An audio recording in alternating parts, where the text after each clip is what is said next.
안녕하세요. 맥케네지의 투자클럽입니다. HLB. 자, 항서제약의 국제화 전략을 주도하고 있는 프랭크 지향 부사장과 수지향 부사장 관련되는 부분, 그래서 FDA 승인이 중요한 이유 관련되는 부분에서 현지 기사 중심으로 한번 살펴봐 드리도록 하겠습니다. 자, 오늘 항서제약 같은 경우에는 이제 전일 좀 반등이 나왔다가 오늘 1.45% 빠졌어요. 그리고 이제 월봉상에서는 지금 6월달 봉은 일단 원봉으로 지금 진행을 하고 있는 상황입니다. 자, 공매도 관련되는 부분들은 오늘 2381주 정도 되었고요. 자, 6월 7일자 기준으로 이제 공매도 순보유 잔고는 이제 300만 주대 밑단에 지금 있는 상황이고, 오늘 기준으로는 이제 대차거래 관련되는 부분 아직 지금 자료가 지금 안 떠 있는 상태네요.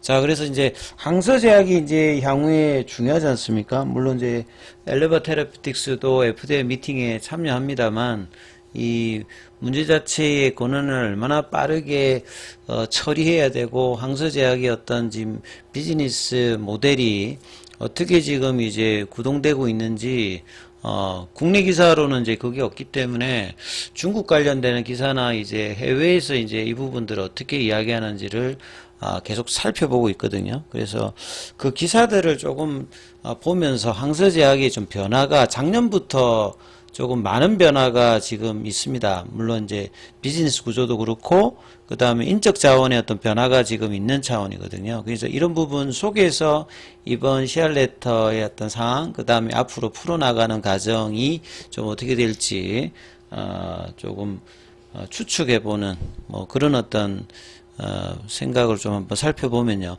항서제약의 이제 드라마틱한 24시간, 요게 이제 5월 17일 이제, 시알레터 관련되는 부분인데, 사실 이제 HLB는 주가가 많이 빠졌습니다만 항서제약은 그렇게 많이 영향이 없었거든요.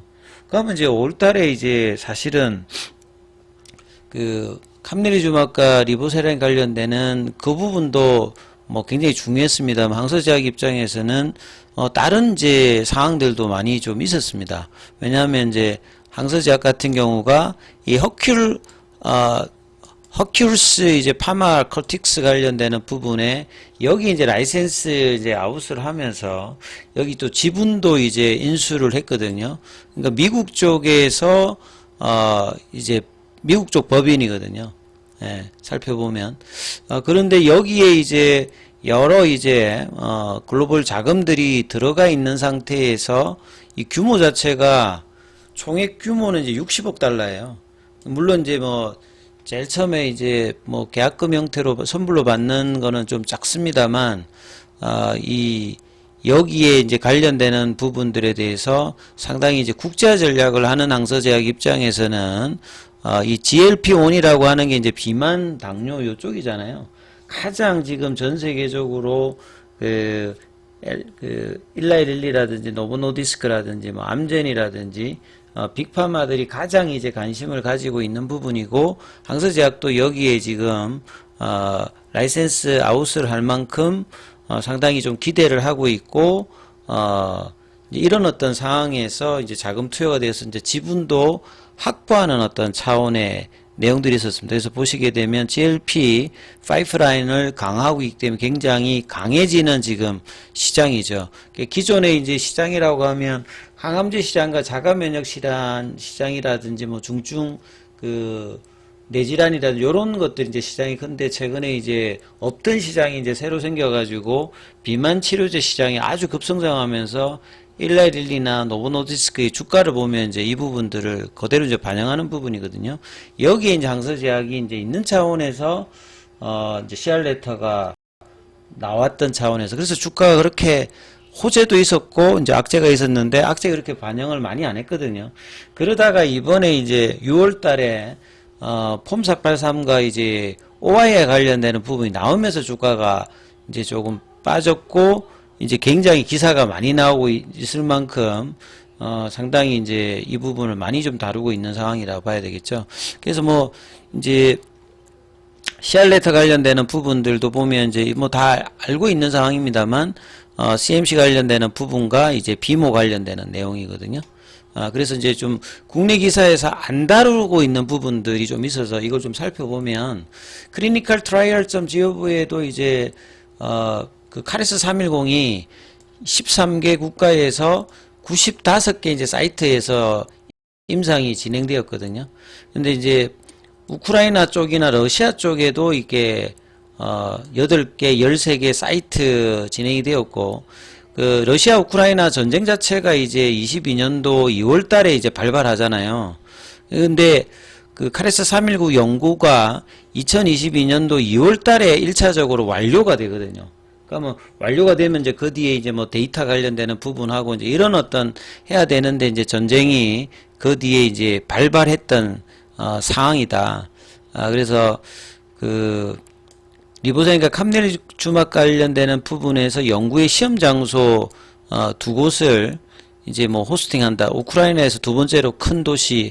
그러니까 우크라이나가 이제 왜 이렇게 임상 관련되는 부분에서 있는지 좀 궁금하던 차원에서 이제 여기 관련되는 부분이 이제 있습니다.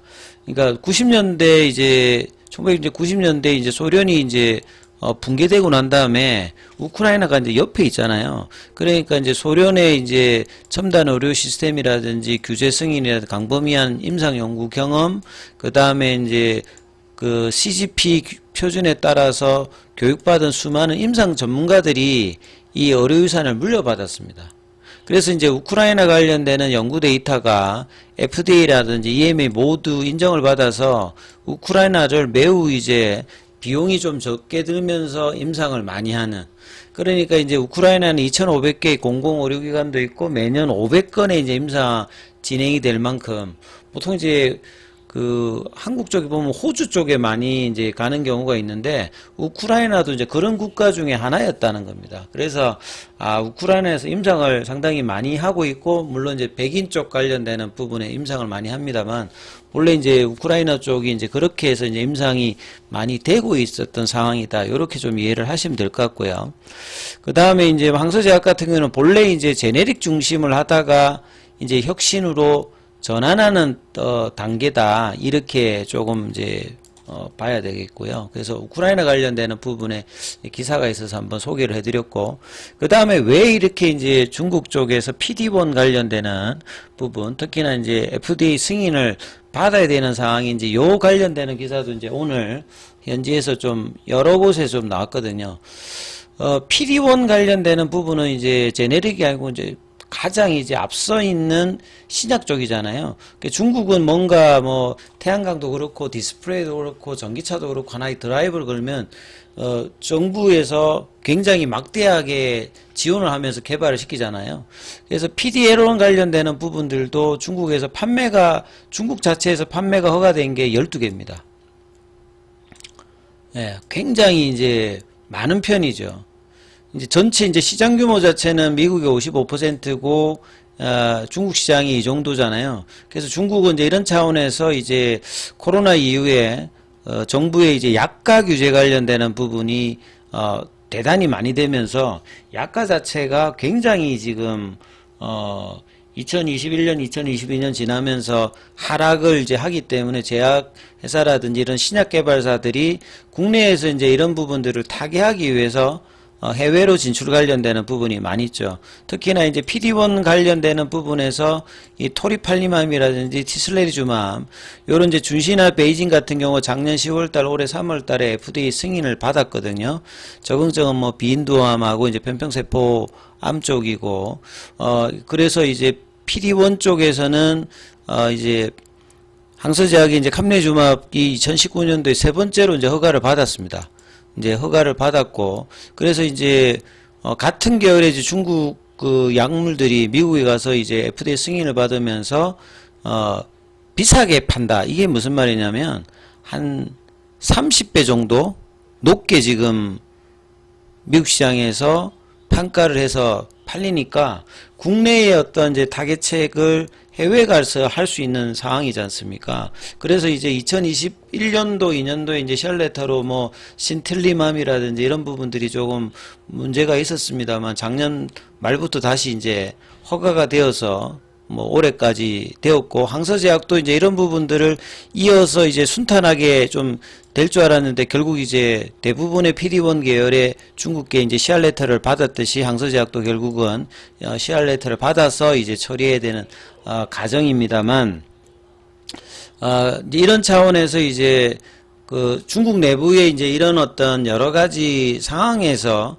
해외로 가야 되는 상황인데, 단순히 이제 해외로 가고 싶다고 뭐 가는 건 아니잖아요. 그만큼 이제 R&D 투자를 많이 했고, 그 관련되는 이제 인적 자원 보강도 많이 하고 있는 겁니다. 그래서 이제 오늘도 기사들이 많이 나왔는데, 항서제약이 본래는 이제 작은 제네릭 중심의 회사였다가 이제 신약 회사로, 특히나 이제 항암제 라인으로 바뀌었거든요. 일본의 에자이도 이런 식으로 바뀌면서 빅파마로 이제 인수하면서 이제 올라가는 상황인데, 자, 이런 항서제약이 이제 이런 모습들을 가지고 있는 상황에서 이 변화를 모색하기 위해서 여러 가지 이제 요인들이 있습니다. 그래서 이제 앞서 이제 CR 레터가 나왔을 때 좀 안 그러니까 크게 영향을 받지 않았던 것은 5월 16일에 앞서 말씀드렸던 이제 GLP 관련되는 부분에 이 라이센스 아웃 관련되는 부분이 있었단 말이죠.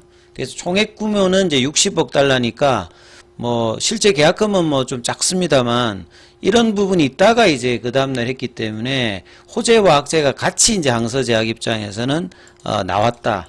그리고 이제 두 번째로 보시면 이제 그러니까 계속 보면 이제 지분도 이제 인수되어서 항서제약의 R&D 가치는 계속 이제 높게 평가를 받고 있는 거죠. 그 다음에 이제 리보사린과 감내주막 관련되는 부분은 앞서 말씀드렸듯이 국내보다는 해외에 가서 지금 뭔가 도전을 해야 된다. 왜냐하면 국내에서 약가 인하가 계속되고 있고, 중국 대비해서 미국에서 뭐 30배 이상. 그래서 이제 뭐 이 항서제약의 이제 사업 보고서를 보도 매출 총이익률이 그 항암제 라인이 뭐 90% 되고 뭐 이런 것들이 케미칼보다 바이오 약품이 굉장히 또 높은 편이고, 미국에서 이제 이런 부분을 하게 되면 약가 자체에 대해서 대단히 이제 그 좋은 어떤 결과를 되기 때문에, 보시게 되면 여기 나오죠. 33배 정도로 받습니다. 예, 작년 10월 달에 이제 준시 쪽에 토리팔리맘이 요렇게 이제 약가를 병당 받으니까 미국에 진출한다고 하는 게 선택이 아니라 반드시 좀 해야 되는 어떤 상황으로 하고 있는 상황이죠. 그 다음에 이제 이 세 번째 이 부분들이 상당히 좀 중요합니다. 이번에 이제 바이오 포럼에서 프랭크 지앙 부사장이 왔잖아요.